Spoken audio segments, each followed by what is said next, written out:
remembers that? It's the theme from that David Carradine series of the late 70s, Kung Fu, where David Carradine was a Shaolin priest. Started being a Shaolin monk as a kid, and then went through many years of training, 10 years of training it looks like, and then he became a priest, with super control over your body and your mind, and an expert martial artist and all that. A great series. And in every one of these such shows, he'd end up walking across the sand dunes towards another unknown destination, because he would go from cowboy town to cowboy town, and and he was like a Chinese American in cowboy times, and they always used to call him Yellow and pick on him, and then he'd start with his kung fu shit, and as a kid I loved that. I loved it. He could catch arrows in his hand an inch away from his head, and all that sort of stuff. And he beat all these cowboys up. But he would always end up walking over the sand dunes, looking maybe for a little bit of work, manual labour to feed himself. And the solitary man who just enjoyed the peace. And so, where can we get peace these days, people? Here's my little boy again. He's very lucky. What's the chances of that? Quite a few chances now. Yeah. And look, you caught me filming again, so I've got you on film again now. When you see me and you want to wee. Yeah, it does. He's a beauty. He really is a beauty. He's so soft and gorgeous. Wow. Yeah, we've just been round the pond and looking at the duck. Oh yeah. Well, it's all good fun. It is. See ya. In actual fact, I meet lots of my mates on these rounds, and they all love a bit of fuss from the awake and brave. Yeah, but peace and quiet, where can you get it, people? When I was living in Bulgaria, I was living in a village, a very, very quiet village, and when I went to this village, I was the second person with a car. And the other car was a really old Russian car, and it only ever took the owner to to go here and do that whenever he really needed to. But these people were old, and they were rural people working in the gardens and living off the land and all that. But when I used to sit, I bought a ranch there. I bought 3 houses in a village. With an orchard and a vineyard and a paddock, and I built stables and bought horses, and I kept chickens and cockerels, and all the stray cats came to my house because I used to feed them all up well. So I had like 13 cats, 11 chickens, 3 cockerels, 4 sheep and 2 horses, which I bought as ponies. And literally, when I went to buy these ponies, foals aren't they? Yeah. When I went to buy these foals, I put them in the back of my 4-wheel drive. I picked them up with a friend of mine, so you can imagine how small they were. And I paid about 80 quid for a foal. And so I had all this orchard and the grapevines and everything, and I had these stone farmhouse buildings, and they were beautiful.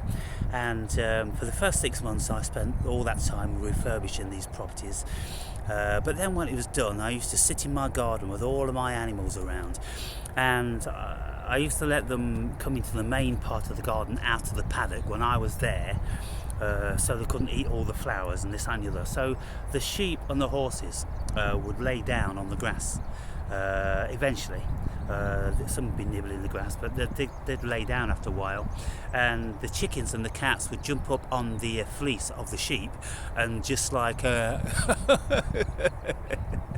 the chickens would, they'd get their little claws and they'd snuggle in like that on the lamb's fleece, and the cats would be rolling over like that and loving it. It was amazing to see. It was such a beautiful environment.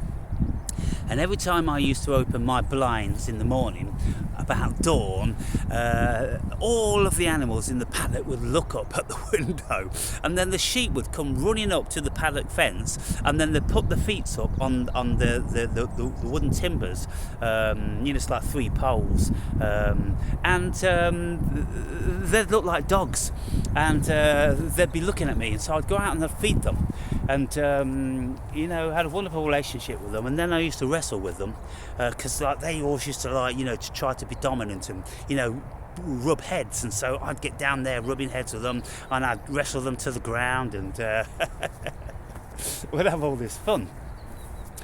But that sort of period in my life, I could just sit in a deck chair, listening to all the different sorts of animals and the birds and the creatures, and there's all different sorts of wonderful sounds, and there's not a single sound other than the natural environment. No cars there.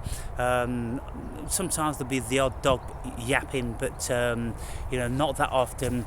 And so the air would be so still, it would be so beautiful, so gorgeous, and that was one of the best times of my life.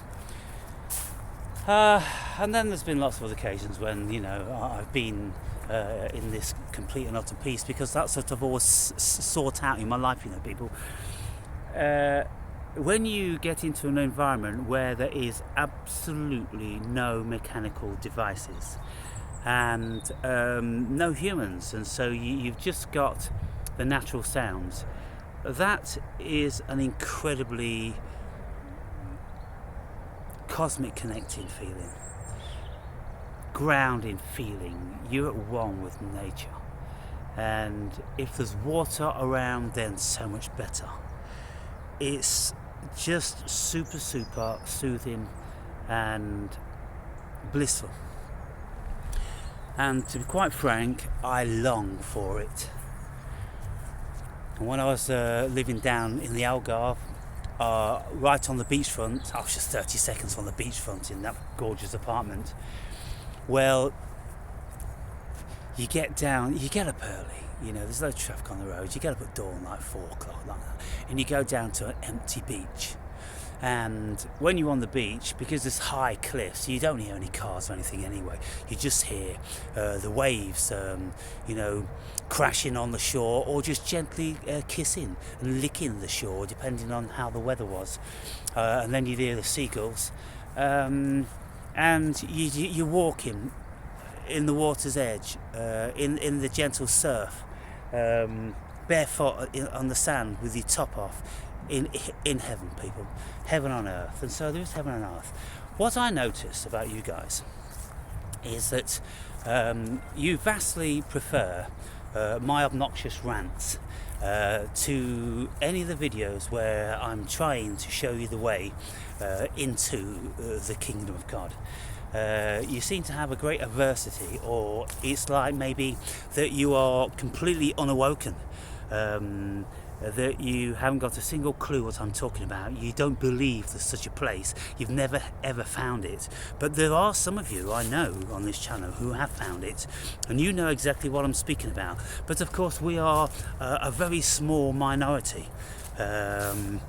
And this is the whole thing about waking up.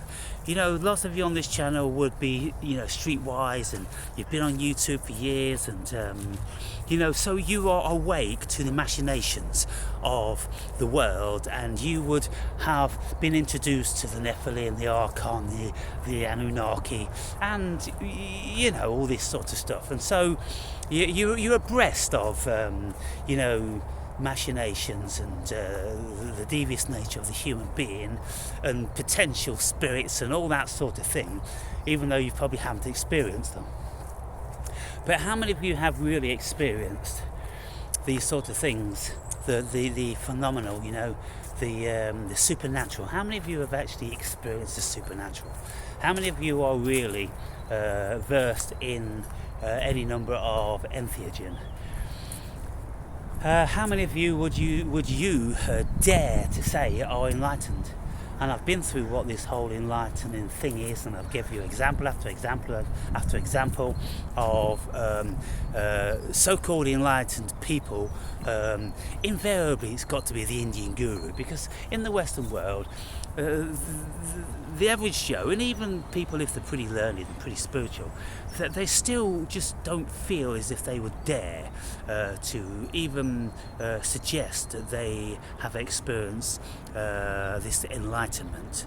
But if you listen to all these Indian gurus, it isn't such a big deal, and I've gone on and on and on about it to point you in the right direction and to give you a bit more confidence.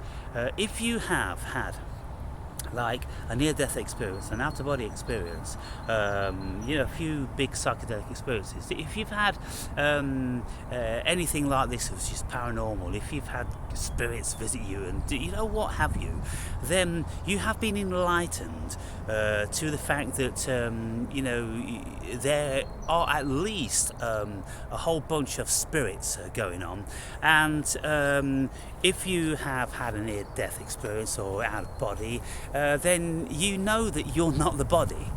And that's the thing, when you know that you're not the body, if you've had a samadhi, then you know you're not the body.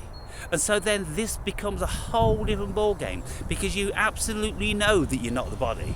So you're enlightened. And that's it, people. You don't have to spend 50 years in a cave sitting in a nappy. You really don't. But you have to do many things. You have to travel a very long and arduous path on most occasions if you are going to get this enlightenment. What can you say? The experience of it, because if you have like samadhi on one occasion, you go, what the fuck was that? That was weird. And then if you have an out of body, you go, wow, fucking super weird. And then if you have an entheogenic psychedelic experience, then you go, oh yeah. But by the time you've had scores of these things, then you're starting to get abreast of what they are. And the similar sort of place where you go and how you feel, and then you relate all those stories and feelings to what the gurus have told you about enlightenment, and then you go, well, therefore I must be enlightened. So it really is a simple case of just analysing yourself, knowing what knowledge is out there, what the terminology is and all that sort of thing. And when people are enlightened, invariably they seek peace, because it's in this peace that you find the glory and the beauty of the cosmos. And in this peace you are much more liable to have an OBE, supernatural experience, samadhi, these sort of things, because when you are living in the ego, and when there is so much noise and distraction all around you, invariably you'll never ever get one of these supernatural experiences. So you have to take yourself away, people. So eventually spring's here, and the birds are all singing and the squirrels are doing their thing. And I just saw one squirrel refurbishing his dray. Her dray. So it looks like she's getting ready for her little batch. So it just goes to show that all this rubbish on YouTube about when squirrels give birth is rubbish. We just got to open our eyes, people. We've just got to look and listen. So the reason why I've come this way is because throughout the springtime, summer and fall, I walk different routes to and from the gym, and I'm inspecting all the hedgerows and all the trees and everything, and I'm looking at what variety of tree is here, there and everywhere, and I want to know what the tree looks like in the heart of winter, what the tree looks like in the spring and in the heart of summer and the fall and all that, so I can discern these trees in all their variety of bloomage or not. And so over here there are goat willow trees, and they have this absolutely gorgeous catkin. Now these things here are called catkins, and they are the pollen distributors, and so these get about 5 times as big as that, and the pollen on the end of these little stamets is bright yellow. And so then you flick them and you see all the pollen just drift away. And on a windy day you can see the clouds of pollen drifting around, you see. So that's how they cross-pollinate, that's how they fertilise each other. And so I watched this, and you see that this tree is one of the first to start showing signs of spring. Whereas you get other trees and bushes, and they are only very, very tentatively starting to display their plumage. And so beautiful. Goat willow, there's lots of these willows. There's black willow, silver willow, white willow, crack willow, goat willow, and all that sort of thing. And so I'll be coming by here every couple of days like that to have a look and show you what's going on here.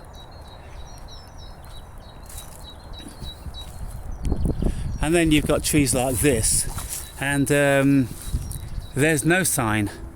That's because that one's dead. That branch is dead. That whole tree's probably dead. Let's go up here. Look at this one. This one's in an advanced state, and it happens so quickly. So now then we're getting some display of the gorgeous yellowness to them, and so it looks like I'm going to have to come by every day now because these change so very, very quickly. Look at that. You see that? The pollen there.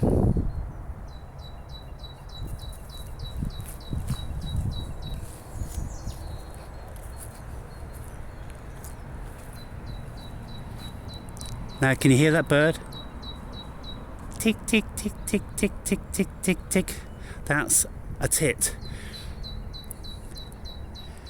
Now if I was patient I could see it up in the tree, but invariably you need your binoculars so you can see the actual beak moving, so you know which one's actually talking. But for a long time I was hearing this bird, and I thought, what on earth is that bird? Until one day I was out with my binoculars and I decided that I'm gonna find what that bird is. And I looked and looked and looked, but of course these tits are only tiny like this, and you know it's not instantly discernible where the sound is coming from. It seems to be, you know, funny. It's very difficult to pinpoint where it's coming from. When you find them, and then you see these tiny little birds like a coal tit or a great tit.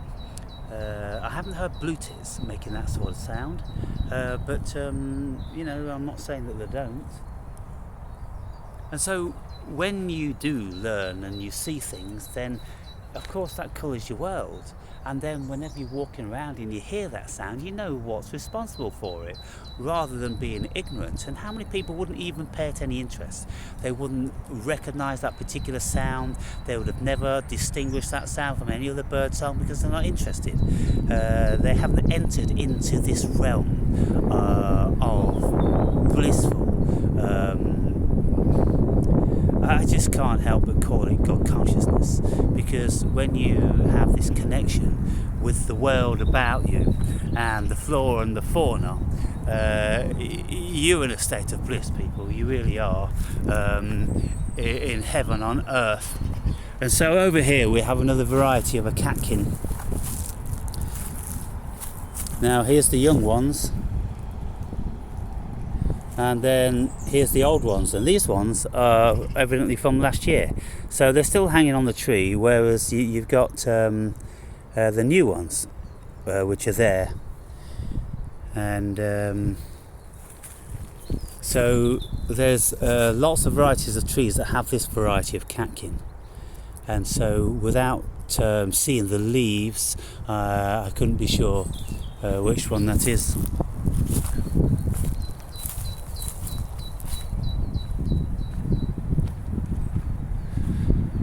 I just wonder how many of you are actually interested. How many of you just actually specifically go out into the natural world with a keen eye and an interest to observe the world about you because it means something to you? How many of you wouldn't find this remotely interesting? You just don't have a passion, you don't have the inclination, you don't have the consciousness for it. And of course, many people, many people, the vast majority of people, they will go through their whole lives not being able to discern one bird from another other than a robin and a blackbird. You know, it's just shocking. It's shocking. So I'm speaking yesterday in a video about expanding our consciousness and how when we learn about things, our consciousness expands and our world becomes bigger and bigger and bigger and more nuanced. Of course, the more you learn about stuff, the more the world is absolutely fascinating. If you remain ignorant to the world about you, well, you know, you're pretty empty, aren't you? You're pretty void. And what do you think the creator of the universe would feel like if its children, let's just say there is a God looking down on us and giving us this wonderful experience, if it sends its children here and they go through the whole life sojourn in ignorance and deploying a dismissive, disinterested nature, when this planet, you know, of course, so far with our scientists, you know, there's telescopes up in space, and they're looking out at other constellations, and they are trying to discern where there may be other Earth-like planets. And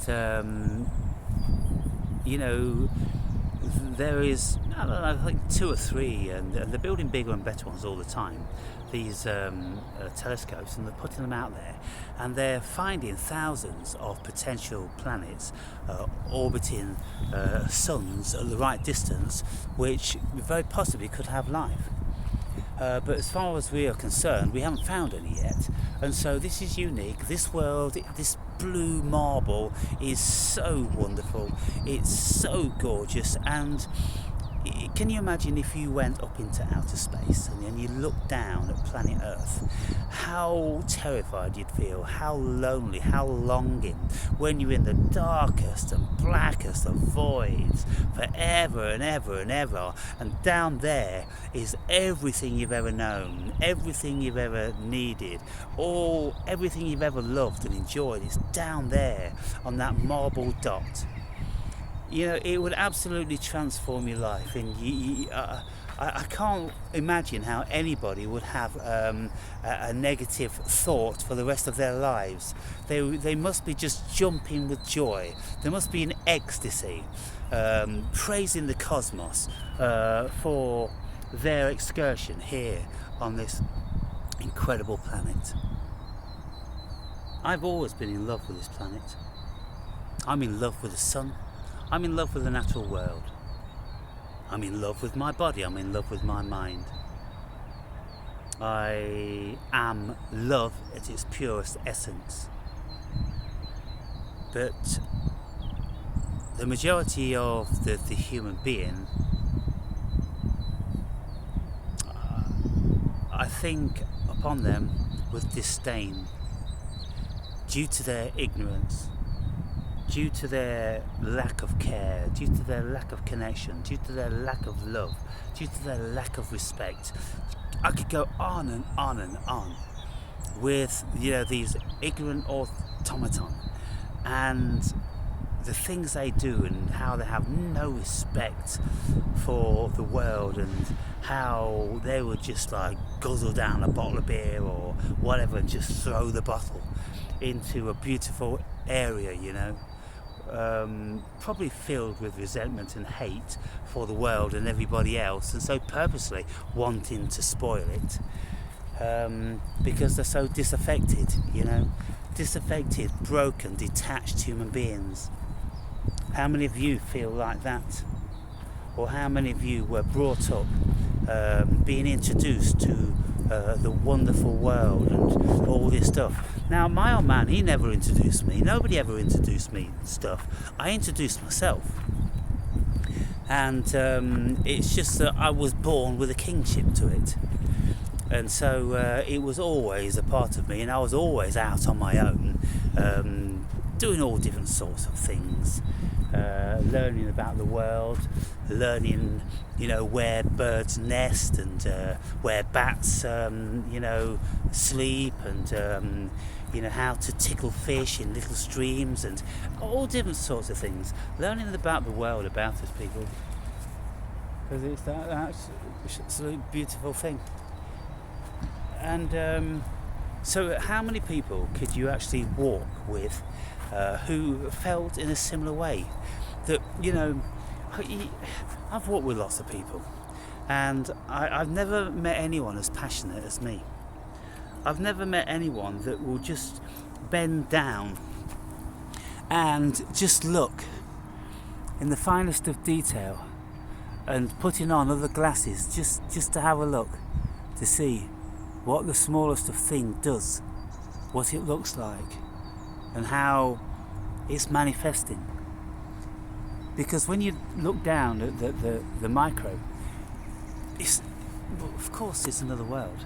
And a friend of mine, he bought me a tiny little microscope, and he said, you go down there, you'll never come back. And I went, that's the fear. And so I've never looked down it.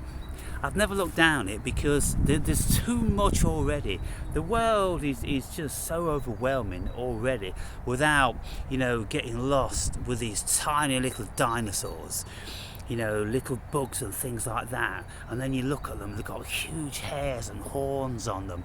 And basically they look like fucking Martians.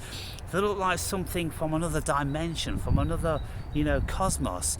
And can you imagine if these little bugs, like these mites that we have on our body, in our eyelashes, and in our mouths and on our arms and everywhere, we are made of these inside and out, little living organisms. Can you imagine if they were, as big as rhinoceros? It's those creatures are here. It's just perspective, people. It's just that they are beyond the everyday vision, but in another world, in another dimension, where they grew big as houses. Just incredible, mind-blowing.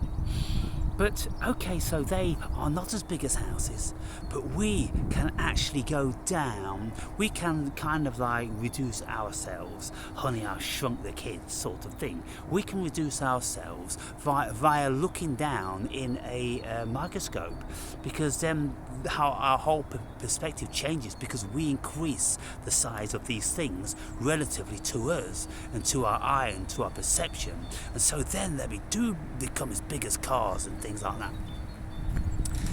Incredible, people, incredible. So, wow, I mean, I'm ecstatic already.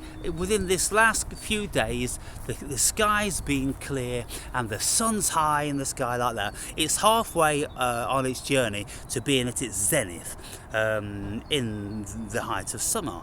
So on March the 23rd, thereabouts, would be the spring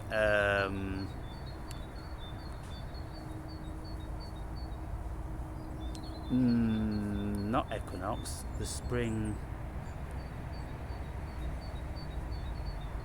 Oh goodness me, what's the other one? Equinox is when it's equal. So you have the equinox in the winter on the 23rd or thereabouts, the day here and there, 23rd of December, and then the 23rd of June. So you've got the equinoxes when you've got the day and night are equal in length.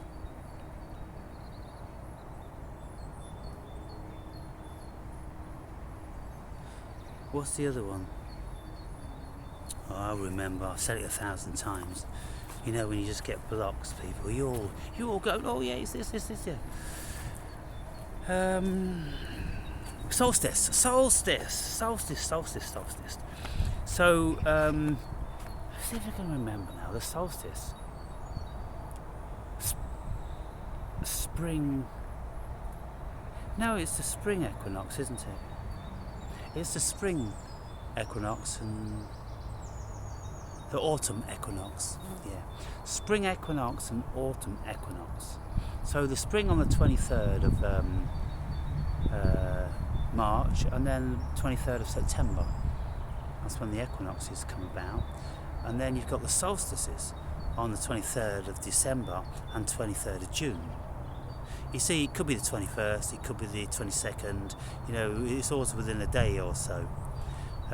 So in the summertime, you've got the longest day, so you've got the solstice, and then in the winter you've got the shortest day. So in the heart of winter in the northern hemisphere, we have 8 hours of daylight and 16 hours of darkness. So mid-December then we've got the longest night and the shortest day, and midsummer, July, January, February, March, April, May, June, mid-June, end of June, isn't it? Yeah, the 23rd of June, something like that, the longest day. July, August, September, yeah. So just to play with these things and think about these things and be aware of these things and the days, and then know, you know, your astral bodies, really.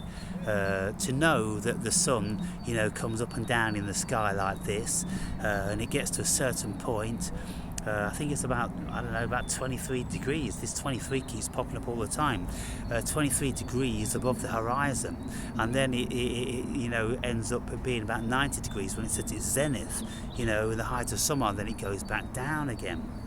And so to follow the sun and follow the seasons, and to know when it's the longest day, the shortest day, and equal day and night in the winter and the summer, you know, it's just being at one with the world about you, you know. And these days, of course, they've always been monumental in our history, because the indigenous people, they've always, you know, noticed these things about the astral bodies and the seasons and that, and you know, they gave them the greatest of respect. So that cold tit sound. Anyway, how many of you have the patience for these sort of videos? Me just walking around, not ranting, not calling everyone a cunt, just talking about the world and showing you bits and bobs, and you know, chilling out, man, chilling out. This is another facet of the Wake and Brave, you see. There's lots of them.